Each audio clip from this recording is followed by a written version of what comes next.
Bueno, la voz de nuestra gente hoy, hacía tiempo no hablábamos, no nos entrevistábamos. Bueno, no lo entrevistaba yo.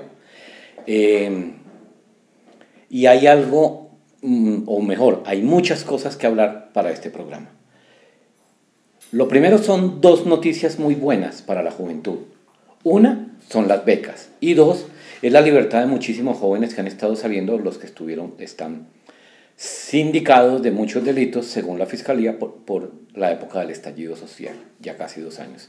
Hablemos primero de la primera buena noticia, que son las becas. Gracias, Guillermo. Bueno, nosotros hemos logrado que la Universidad Militar Nueva Granada nos acepte la inscripción y matrícula, en este caso de 30 jóvenes que ya están estudiando, y a través de la universidad logramos que el Ministerio de Educación los acoja en su programa de gratuidad para la educación superior. Es decir, solo pagaron 180.000 pesos, creo, de inscripción y ellos van a estudiar gratis. ¿Qué ocurre? Que son muchachos no solo del Valle. Ahí recogimos muchachos de Nariño, de Cauca, creo que de aquí de Cundinamarca hubo algunos, pero la universidad nos ha prometido que en la segunda cohorte, que es en enero del próximo año, nos va a aumentar el cupo. Y así sucesivamente. ¿Por qué la Universidad Militar? Porque cuando la conocimos y comenzamos a adentrarnos con sus autoridades en el alcance de su oferta académica superior, nos dimos cuenta que la universidad tiene algo muy potente para trabajar con la muchachada hoy, y es la prédica de la paz. La Universidad Militar, yo mismo creía que solo formaba militares, y no, forma civiles, pues ya nos recibió 30. Pero cuando usted encuentra que un muchacho o una muchacha que ha estado descreído en sus 15, 20, 17, 22 años del Estado, de la fuerza pública, y que ahora sienta que está en la universidad que nació de la fuerza pública, estamos enviando un mensaje subliminal muy potente de reconciliación. Y que los muchachos lo hayan aceptado me parece más valeroso todavía. Sabe que yo nunca había ido a esa universidad y estaba lleno de prejuicios, tengo que reconocerlo. El día que se graduaron los muchachos, estos 27 muchachos. 27 muchachos del diplomado. Del diplomado, ese día entré, fue la primera vez, imagínense.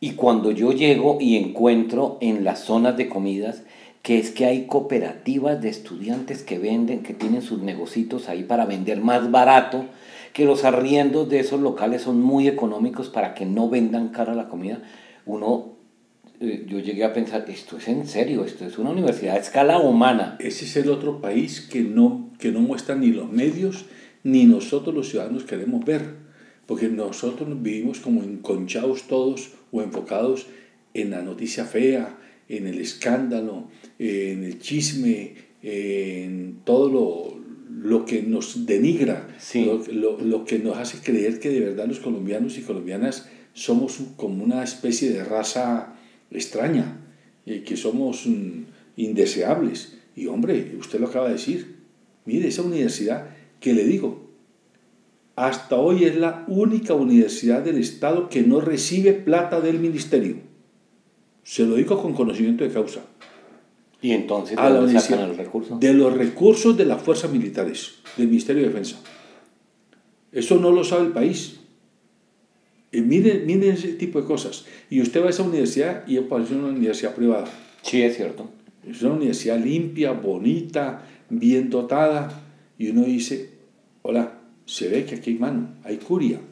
Y fuera de lo que usted acaba de decir, que les cobren arriendos muy baratos para que los muchachos transfieran esa economía a sus condiscípulos. Ahí está ese otro país en el que tenemos que trabajar. Yo tengo mucha expectativa con lo que vamos a lograr con la Universidad Militar, y además mi meta, y esto lo quiero decir aquí públicamente, es llevar la Universidad Militar Nueva Granada al Valle del Cauca. Ya estamos hablando con 2 entidades, no, con 3 entidades en 2 municipios y en Cali, para que sirvan de sede.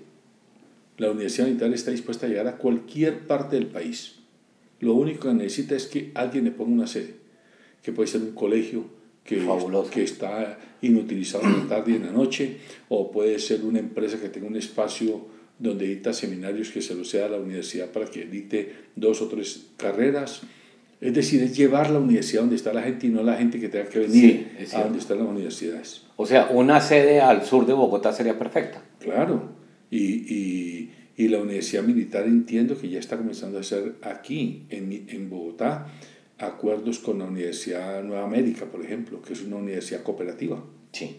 Para terminar el tema de las becas de los muchachos, esta siguiente pregunta es para que se vayan preparando los que están interesados. ¿Cuántos cupos van a haber para el próximo semestre y qué requisitos deben tener estos muchachos? Yo no puedo decir cuántos cupos porque eso depende de las autoridades de la universidad, pero yo aspiraría a que me den 100 cupos, mínimo.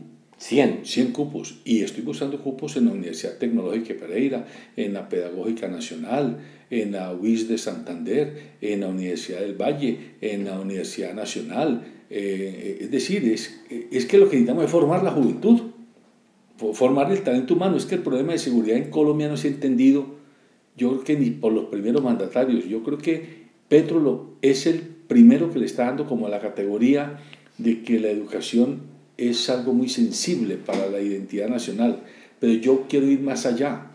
La educación, la salud y la alimentación no son programas sociales, Guillermo. Es una obligación permanente del Estado. Son problemas de seguridad nacional. Yo les doy la categoría de seguridad nacional.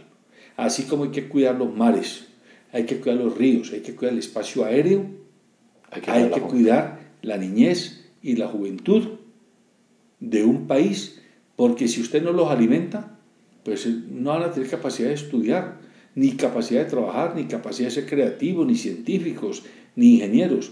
Si usted no los cuida en su salud, pues van a ser trabajadores improductivos, que trabajan 8 días y paran 15. Y entonces vamos a tener un poco de peones para otros países, de mano de obra barata. En cambio, si el país enfoca la educación, la salud y la alimentación como problemas de seguridad nacional, eso se vuelve prioritario. Claro.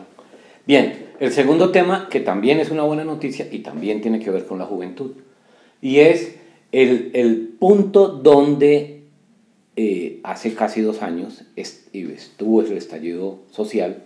Capturaron muchos muchachos, de los 300 y tanto quedan un poquito más de 100, como 120, pero están saliendo permanentemente libres, además demostrando que esto fue un montaje del gobierno de la época. ¿Qué piensa usted, que fue el defensor de esos muchachos, especialmente en Cali, aunque en todo el país, recorrió buena parte del país, pero especialmente en Cali, que fue la cuna del estallido social? Mire, yo pienso, lo he dicho en muchas partes, que el tema de la muchachada dejó de ser un tema jurídico o judicial para convertirlo el gobierno anterior y la fiscalía actual en un tema político. Y todos los que conocemos cómo funciona el poder, sabemos que el derecho nunca estará por encima de la política. La política siempre estará por encima del derecho. Es decir, usted puede tener la razón dentro del concepto jurídico de lo que es lo justo y lo injusto. Pero si yo tengo el poder, yo paso por encima de su razón. Y es lo que ha pasado aquí. Los muchachos y muchachas que están detenidos, la inmensa mayoría han sido el eslabón más débil, porque son los más pobres, los menos preparados, los que tienen menos relaciones sociales, los que no tienen plata para conseguir un abogado experto que los defienda, los que por obvias razones más se asustan, pero el poder, en este caso de la fiscalía, intimidando, acusándolo a usted de que usted es terrorista, que usted es violador, que usted es homicida, que usted quemó buses, que usted todo quemó lo que calles. Usted contra ese poder no puede hacer nada. Entonces eso se llama voluntad política. La fiscalía actual no ha tenido esa voluntad política. Han comenzado a sacar, porque es que las evidencias son muy tosudas. hay muchos vencimientos de términos. Y hay muchachos, mira, acaban de sacar el Cali, el Palmira acaban de sacar hace 15 días 9 muchachos. Tenían 2 años de estar en la cárcel, sin que la Fiscalía haya podido imputarles realmente los delitos de los que los acusó para llevarlos a las cárceles. Entonces, yo creo que vamos por buen camino y eso me permite hacer alusión al nuevo fiscal, o en este caso a la nueva fiscal que vamos a tener, porque ya el presidente Petro ha puesto en consideración las 3 nominadas, 3 fiscales mujeres, una de ellas va a ser la fiscal de este país. Esperamos que esas mujeres, que todas tienen como común denominador el que han sido defensoras de casos muy graves de violación de derechos humanos, entiendan el contexto y allí donde haya razón para que el muchacho no esté o la muchacha no esté encarcelada, pues lo van a sacar.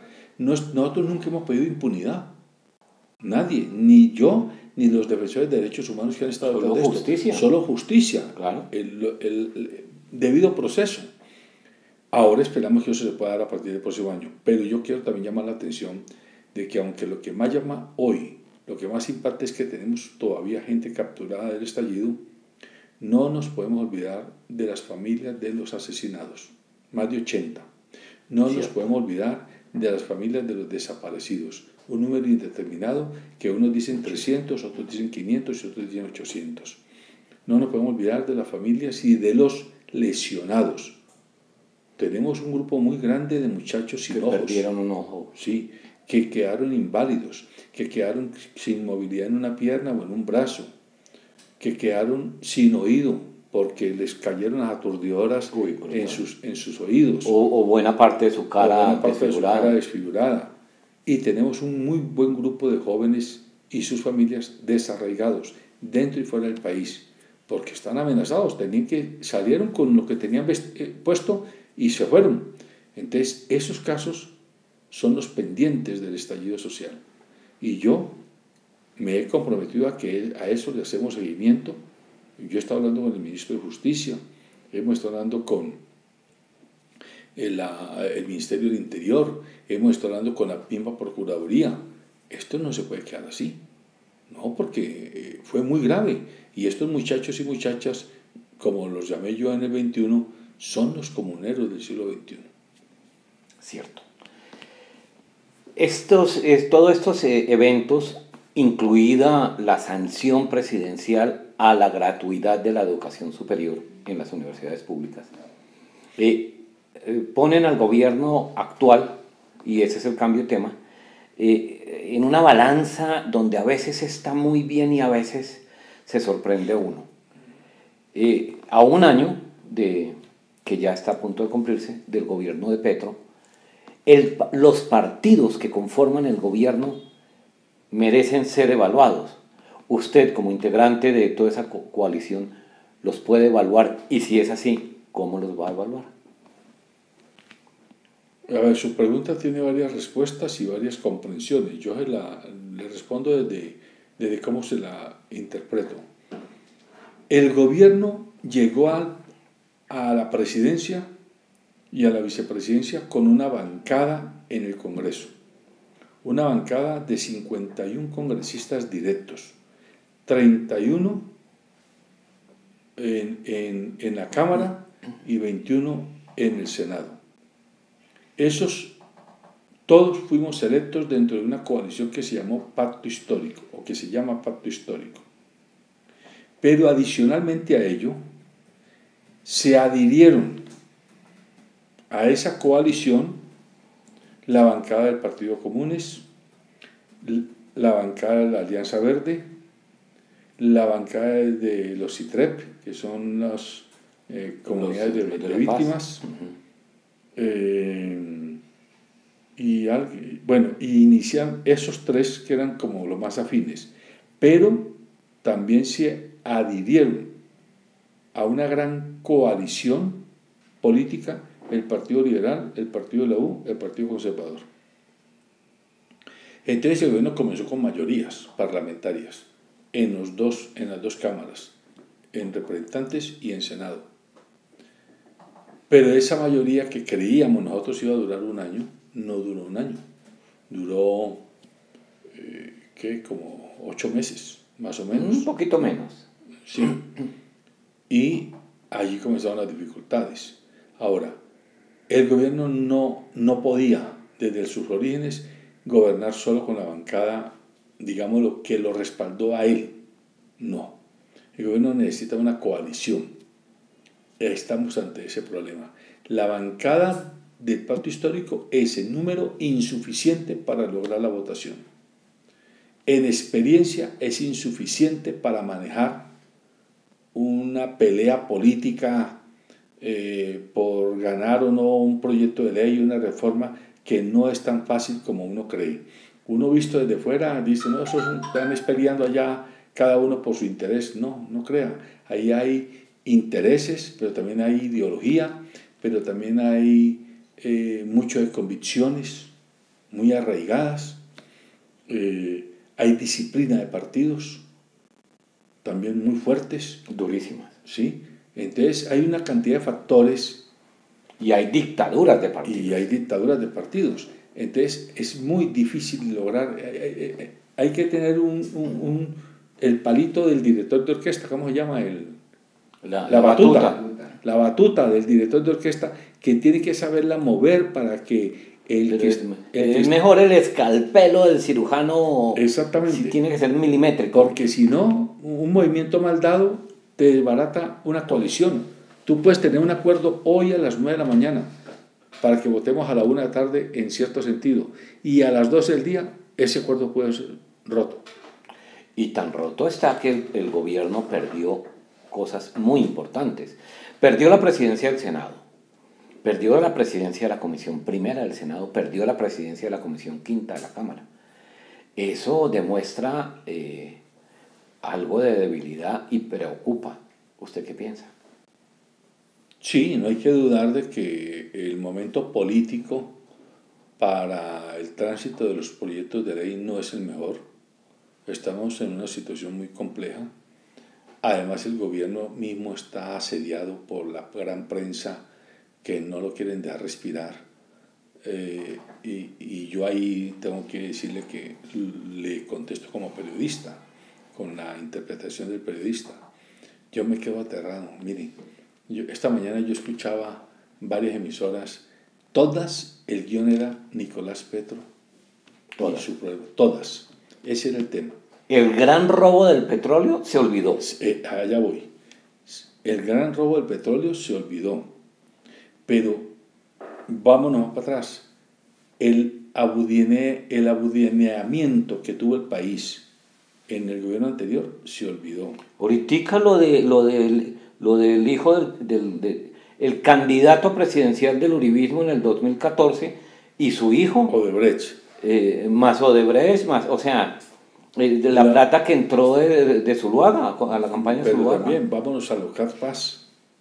Más de 500 mil millones de pesos de los recursos que venían para la paz se esfumaron. Yo no vi a ningún medio asediando a Iván Duque por su mamá. Y su mamá está comprometida. No lo digo yo, lo dice la misma prensa y lo dicen los estados judiciales por todas las acusaciones. Y un sector de la fiscalía. Y es reconocida como alias La Madrina. La Madrina, sí señor. Sí. Pero yo no he visto a ningún medio de los grandes que hoy tienen a Nicolás Petro como el trofeo, diciendo, vea, ¿y su mamá dónde estaba? ¿Y cómo hay que hacer los negocios? ¿Cierto? Y llamar a la señora, ni la fiscalía la llamó a decirle, venga. Y todo el saqueo de los activos especiales que les incautaron a los narcos. Ahí estaba alias La Madrina involucrada. Entonces uno dice, ¿de qué tipo de periodismo se habla en Colombia? ¿De qué tipo de periodismo? ¿Cómo puede uno creerle a la gran prensa? Cuando es evidente, hombre, uno con 2 dedos de información que tenga en su cabeza, uno sabe leer que el problema no es Nicolás Petro.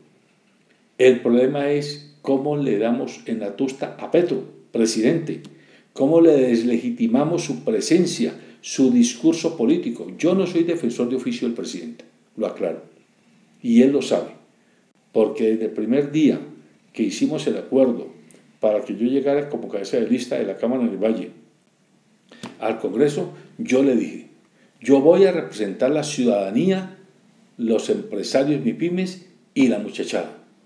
Yo no voy a representar al gobierno ni a defender el gobierno. Respaldaré al gobierno en todo lo que yo crea que debo respaldarlo, pero donde me toque señalar y cuestionar, yo tengo mis manos libres, no las tengo atadas a nadie. Pero es que usted y yo somos periodistas y esa es nuestra función. Claro. Aplaudir no tanto, pero sí criticar equitativamente todo lo malo que está pasando. Correcto. Entonces, a mí no me interesa ni exculpar ni inculpar a Nicolás Petro. Yo no soy ni juez ni fiscal.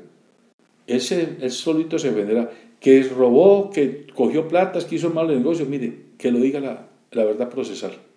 Ese no es mi papel. Pero yo sí tengo que decirle a la ciudadanía que nos escuche y nos ve que ponga mucho cuidado. Porque es que usted los escucha en la mañana, al mediodía, en la media tarde y en la noche, y es el mismo guión informativo. Y uno dice, y entre los 27 grandes empresarios del petróleo que se robaron casi $1 billón de pesos en petróleo colombiano. 5 barcazas que tanqueaban con el petróleo robado. Claro. Y esa gente, ¿quién la descubre? Ahí hay un familiar muy cercano al expresidente Pastrana. ¿Y quién ha dicho? ¿A quién no ha llamado a preguntarle a Pastrana, vea, y su cuñado qué hacía? Y esa banda delincuencial de sangre azul se fortaleció en el gobierno Duque. Claro. Y que sea el momento para recordarle a la gente, sobre todo la más joven, que hay que estudiar la historia del país. Es que si no conocemos nuestra historia, por eso es que somos fresas fáciles de que nos engañen y que nos manipulen.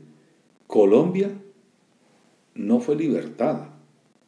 Los criollos que eran descendientes de los españoles, a medida que fueron acogiendo mucho poder aquí en estas latitudes, con tierras, con negocios, porque eran los encomenderos y demás, se cansaron un día de tenerle que tributar a la metrópoli, a España.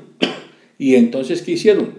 Comenzaron a aletear, como dicen los muchachos, a la indiada, a la negramenta, a los pardos, a los pies descalzos de su momento, y les dijeron, vamos a liberarnos de la metrópoli, aprovechando que allá en España había mucha crisis.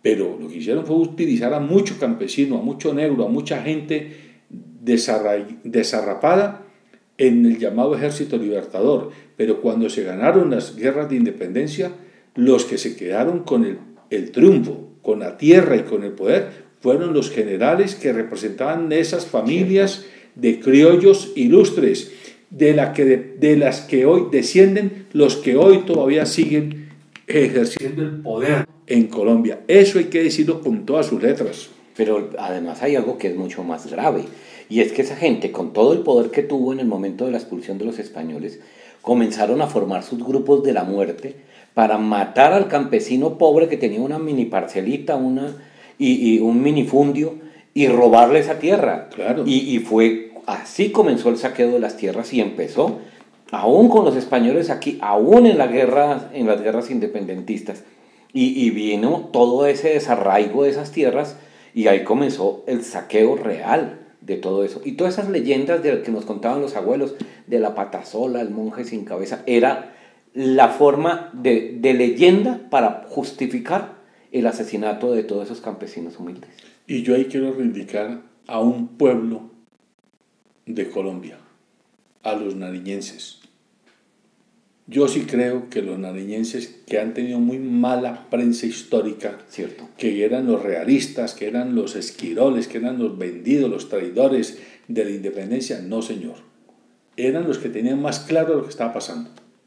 Los pastusos y los nariñenses dijeron, esta guerra no es por nosotros ni para nosotros, esta guerra es de ellos, de los hijos de ellos de España, sí, que quieren destetarse de sus padres y nos quieren utilizar a nosotros, y por eso ellos no participaron de la guerra realista. Y hay que decirlo, Simón Bolívar, a quien la historia lo quiere mucho, yo respeto mucho la historia de Simón Bolívar, pero Simón Bolívar no era un santo.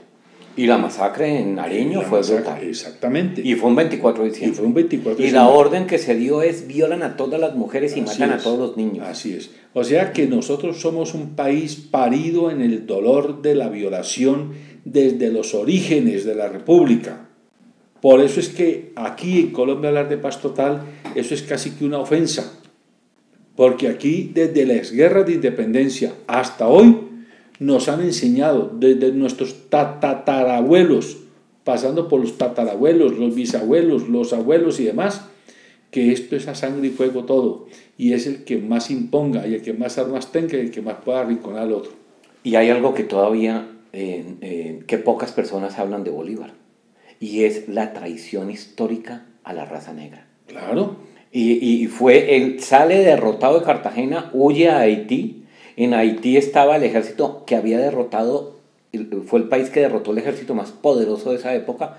Esos haitianos derrotaron a Francia, al ejército de Napoleón. Y Bolívar fue a copiar, a aprender de la metodología. Pero además el general Alejandro Petión le puso $300, 500 hombres, 3 embarcaciones, y le dijo: no me debe plata, no me debe nada. Cuando usted gane, acaba con la esclavitud de mis hermanos negros. Así es. Bolívar ganó. Y eso no pasó. Y nunca pasó eso. Así es. Esa historia es la que hay que conocer. Y esta historia, los profesores de las escuelas y colegios de Colombia tienen la obligación ética de inculcar una cultura histórica diferente. Porque a veces creemos que hay que dar una historia oficial por facilismo. Yo llamo a los educadores a que se comprometan con el futuro del país, y el futuro del país se puede garantizar si conocemos bien el pasado de nuestro país, para no cometer esos errores y no seguir perdonando ese tipo de alevosía que ha predominado en las clases que se han mantenido en el poder en Colombia. Claro que es que todo eso tampoco ha sido gratis.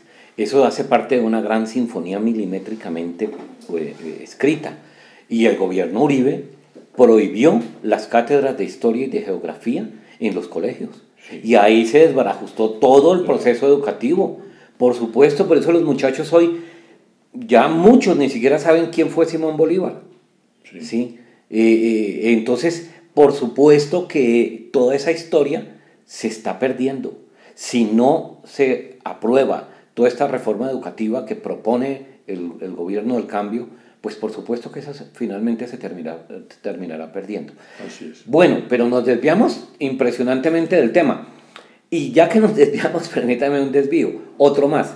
Y es el de, para mí, la prensa colombiana, volviendo al tema de la manipulación, no puede seguir en manos de los grandes capitales.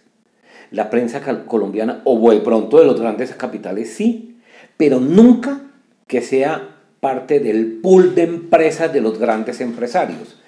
Por ejemplo, en RCN, ¿quién va a decir que una gaseosa Postobón es dañina?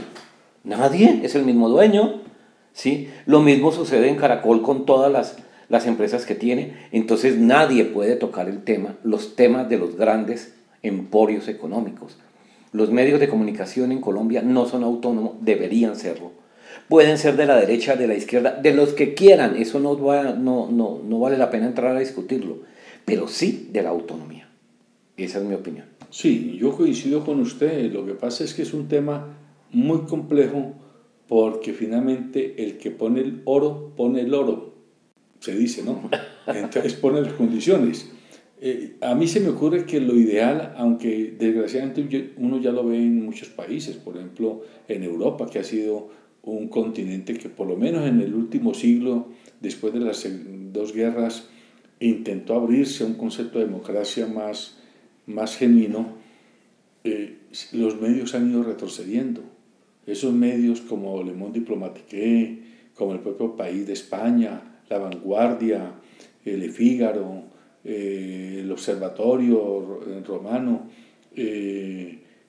todos esos periódicos también o han tendido a desaparecer, o han minimizado su espectro de incidencia en la opinión por falta de capital, o han terminado siendo adquiridos por grandes inversionistas, que todavía en esos países y aún en Estados Unidos, los dueños de Fox, por ejemplo, del Washington Post y del New York Times, etcétera, todavía no son tan descarados como aquí.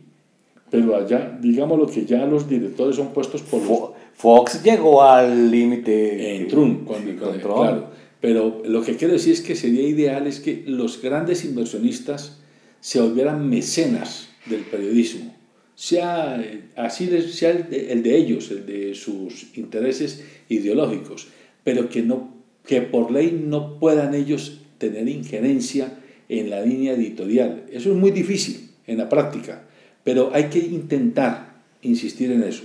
Ahora, ¿qué podemos hacer mientras tanto? Promover una matriz contramediática, pero enorme, porque también que hablen 10 que se autodenominen alternativos en nombre de todo el país, tampoco es bueno. No se puede. No, porque Colombia es un país de regiones. Necesitamos que hayan muchos medios, muchos periodistas, pero bien formados. En Nariño, en el Catatumbo, en La Guajira, en el Magdalena Medio, en el Chocó, en el Valle, en Aguainía, en Baupés, en Putumayo. Ese es un trabajo que nos queda muy grande. Y yo creo que también hay que entender, el cambio no es un cambio material. En ninguna parte en la historia de la humanidad nos ha enseñado que no hay ningún cambio que sea duradero si antes que material no es cultural. Es la cultura la que cambia. Y con la cultura cambia la ética, es decir, la cosmovisión de la humanidad frente a lo que es deseable y lo que es indeseable, a lo que somos como país y a lo que no debemos ser como país. Cuando comencemos a trabajar educadores, periodistas, líderes de la dirigencia social, económica, empresarial, política, con esa concepción, el país comienza a cambiar. Pero mientras los detentadores del poder mantengan la misma cultura ideológica y de cosmovisión y ética de que todo vale, aunque le pongamos más comida en la mesa a la gente, aunque le matriculemos más en los colegios, aunque les demos más medicina y terapia de salud, no estamos haciendo nada.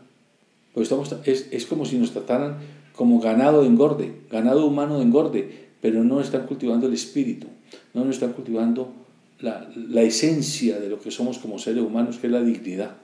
Cierto. Bueno, y el último punto, porque nos pasamos de tiempo. El último punto era, la semana pasada se cerró la inscripción de candidatos a las diferentes corporaciones públicas regionales. Y hubo un desorden impresionante, por lo menos en lo que se tiene que ver con los partidos de gobierno que conforman el partido de gobierno. Usted estuvo en Cali y entiendo que tuvo muchos problemas allá. ¿Cuáles fueron esos problemas y por qué? Mire, hubo dos categorías de problemas. Uno, lo que yo llamo la mecánica, la logística operativa del proceso electoral, y otro, lo que yo llamo la apuesta política. La mecánica, la logística, la operativa electoral quedó subsumida a la apuesta política. Es decir, yo en la entrevista anterior escrita, que está publicada, y estoy para que salga la siguiente, yo le decía que al interior del pacto histórico, a la hora de las uvas, es muy difícil lograr una cohesión. ¿Por qué? Porque hay mucho cacique y poco indio. Y hay uno o dos partidos que se creen los dueños de la bolita. Y uno en particular. Y yo lo digo con nombre propio: Polo Democrático Alternativo. Bueno, lo que pasó aquí en Bogotá, de querer imponer la hija de un cacique. Pero además un polo que me digan lo contrario con datos. ¿A quién le ha ganado? Ahí sí, como has dicho. Yo les digo, saquemos los registros históricos electorales. En el Valle estaban muertos. Hace 2 años estaban muertos. Después de Carlos Gaviria, lo único que ha hecho ese partido es venir de tumbo en tumbo. Pero ahora lograron, con una cantidad de marrullas en las campañas congresionales, volverse a posicionar. Y ahora quieren repetir el mismo modelo en municipales y regionales, incluso haciendo acuerdos no consultados con terceras campañas, solo por mantener sus intereses en prevalencia. Ahí llamo yo que la apuesta política primó por encima del respeto a esa logística en la que pusimos a todos los territorios del país a que en su municipio ustedes pónganse de acuerdo, hagan una consulta, hagan una encuesta, hagan un consenso, hagan un acuerdo y digan quién va de primera o el primero en la lista, si van en lista cerrada o en lista abierta, miren quién va para la alcaldía, es de ustedes o ustedes van a coavalar, adherirse a otra candidatura, para la gobernación lo mismo, y la gente hizo eso. Pero cuando comenzó a mandar la información aquí, nadie le paró bolas a esa información, o le pararon bolas extemporáneamente, casi que en la última semana de la prescripción. Y pues claro, ni porque tuviéramos unos call centers llenos de computadores, entonces se colapsó, la mecánica. Pero se colapsó. hubo incluso personas, partidos que se presentaron como aspirantes a la alcaldía con 2 candidatos. Claro. Y ese desorden fue terrible. ¿Cómo se les ocurre eso? Ahí le repito, es un desorden entre la mecánica, porque por algún descuido se abren plataformas. Usted sabe que hay mucha gente que es hacker, que sabe manejar los computadores al derecho y al revés. Pues bajan eso, ya estaban las firmas de los avales, estaban firmados en blanco. En el sistema, en la nube. En uno de los partidos, ¿sí? Y pues claro, si usted logra bajar ese aval en blanco, pues usted pone el nombre que me dé la gana, claro. Entonces, ese señor que era el que tenía la firma, terminó avalándolo usted. Y usted pretende hacer valer ese aval, que es un aval errático, que no es consistente, y todo eso generó muchos problemas. Las gentes han quedado muy desmotivadas, muy agraviadas. ¡Qué horror!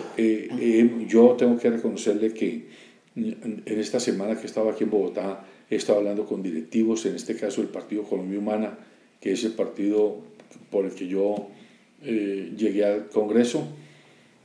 Estamos tratando de corregir cosas con las registradurías municipales. En el caso del Valle, en 6 u 8 municipios donde más problemas se presentaron, insisto, desde la Colombia Humana, pero se presentaron de otros partidos también en muchos otros municipios. Esperamos tener suerte y que de aquí al viernes logremos salvar lo más que se pueda para poner las cosas en su orden. Estamos lo que mandaron los municipios comparándolo con lo que aquí se escribió y mirando dónde están los desajustes. Y con esos desajustes tratar de limpiar para que la registraduría nos valide lo de los municipios. Pero sí es cierto, y yo le digo a los amigos y amigas de estos partidos, ojo, si para dar avales y para ponernos de acuerdo en una coalición de fuerzas políticas para una elección no somos capaces, seremos capaces de gobernar con genuina entereza y eficiencia y eficacia. Este gobierno, a partir de ahora, no necesita más anuncios, no necesita más mítines, no necesita más escándalos. Este país y este gobierno hoy necesita es ejecución. Tiene la plata. Ya aprobamos la reforma tributaria, los recursos están en los ministerios, en las instituciones descentralizadas. Hay que ir a hacer las cosas. Hay que ir a hacer las vías terciarias, hay que ir a financiar los cultivos agrícolas, hay que ir a hacer los acueductos, hay que ir a garantizar la cobertura educativa, de verdad para Dios, hay que ir a garantizar el programa de alimentación escolar, hay que ir a garantizar los programas de reforestación, hay que ir a garantizar los programas de cuidado medioambiental en las cuencas de los ríos, hay que ir a garantizar los programas de movilidad y transporte en las ciudades y las grandes infraestructuras que requiere Colombia a nivel de telecomunicaciones. Entonces pongámonos a trabajar. Sí. Eso es lo que necesitamos hacer ya. De parte nuestra y de parte mía, a mí me gusta, yo soy un hacedor. A mí me gusta es hacer, gestionar. Yo estoy dispuesto a respaldar, ¿sí? Insisto, yo no soy defensor de oficio de nadie, pero tampoco soy acusador de oficio. Tampoco me presto para eso. Tampoco me presto para la disciplina para perros. Por ningún motivo. No, claro que no, es la que menos. A mis 66 años, yo que me voy a poner a que me estén diciendo, haga así, mire para allá, mire para allá. Vote por esto. No, sí, no. no. Teodolindo hace rato que murió. Sí. Así que conmigo no pueden contar para eso. Yo estoy dispuesto a hacer discusiones conceptuales, informadas, técnicas, debates serios de país. Estoy dispuesto a poner mi concurso y el de mi equipo, tanto en Bogotá como en el Valle, para que como país, como ciudadanía de colombianos y colombianas, hagamos lo que hay que hacer. Y aquí no es que hablemos solo con los del pacto histórico, no, yo hablo con todo el mundo. A mí me da pena con los colegas que a veces lo ven a uno hablando con colegas del Centro Democrático, de Cambio Radical o de la U o de Conservador y lo miran, ¿no?, como rayado, como diciendo este ya se volteó para el otro lado. A mí me da mucha pena, pero yo creo que el Valle del Cauca tiene 5 millones de compatriotas, donde unos son afectos al Centro Democrático, otros al Cambio Radical, otros todos tienen necesidades y todos tienen derechos. Y hay mucha gente en los partidos de derecha que son afectos al partido de derecha y no por eso son criminales, no por eso son bandidos, no por eso son asesinos. Entonces no confundamos el nivel de discusión. Colombia necesita voces convocantes, propuestas realizables. Y como lo dije en una entrevista que está por salir en el canal del Congreso, nos hacen falta 3 cosas, queridas amigas y amigos: disciplina, autocrítica y seriedad. Cuando los compatriotas entendamos que sin disciplina podemos ser el país más verde del mundo, tener las mejores aguas del mundo, los mejores climas del mundo, pero no vamos a lograr lo que decimos querer lograr porque nos falta disciplina, preferimos quedarnos durmiendo, preferimos quedarnos trasnochando, tomando cervecita, arreglando el país al calor de un whisky, con la social bacanería. Así no es. En la vida hay que merecerla y el país hay que merecerlo. La autocrítica es muy necesaria. Ese cuentico de que todo es malo porque los otros, los de allá, los de la derecha o los de la izquierda, eso tampoco es. No. Cuando hay un problema, cuando yo tengo un problema difícil, económico, de vivienda, de salud, de estudio, de lo que sea, yo en algo tengo corresponsabilidad. O porque yo me ubiqué al pie de una zona de alto riesgo que la puede llevar una avalancha, sí. O porque yo, en lugar de haber cogido la platica que me ganaba semanal o quincenalmente para reforzar los cimientos, me la tomaba en cervecita y me la fumaba en cigarrillos, o me iba a los burdeles donde me gustaba estar. Entonces, no vivamos con una actitud de víctimas. Hay que hacerse responsables de la propia vida, y eso yo lo llamo ciudadanía. Y tercero, hay que ser serios. Los acuerdos se cumplen, los convenios se cumplen. Eso hay que hacerlo así. Uno no tiene el derecho a hacerle creer al otro que va a hacer lo que no va a hacer. Pues si hacemos un acuerdo de que yo le voy a hacer a usted, no sé, su casa, si soy constructor, en 3 meses, pues es en 3 meses, no en 3 años. Si soy gobernante y le digo a usted que en 3 años le va a entregar una autopista, debe ser en 3 años y no en 13. En el Valle del Cauca tenemos una carretera Mulalólogo-Guerrero que la llevamos negociando como 15 años y la doble calzada Buenaventura la llevamos haciendo 20 años. Por Dios, el puente sobre el río Cauca en Juanchito lo llevamos haciendo 10 años. En China los hacen en 8 meses, en Alemania los hacen en 2 años, en Holanda los hacen en 2 años, en Francia los hacen en 2 años. ¿Por qué aquí tienen que gastarnos 5 años más, 10 años más? 5 veces más o 10 veces más de lo que lo hacen en países como Estados Unidos, Canadá y demás, porque no somos serios, porque no somos autocríticos y porque nos falta disciplina. Representante Tejada, muchas gracias. A usted.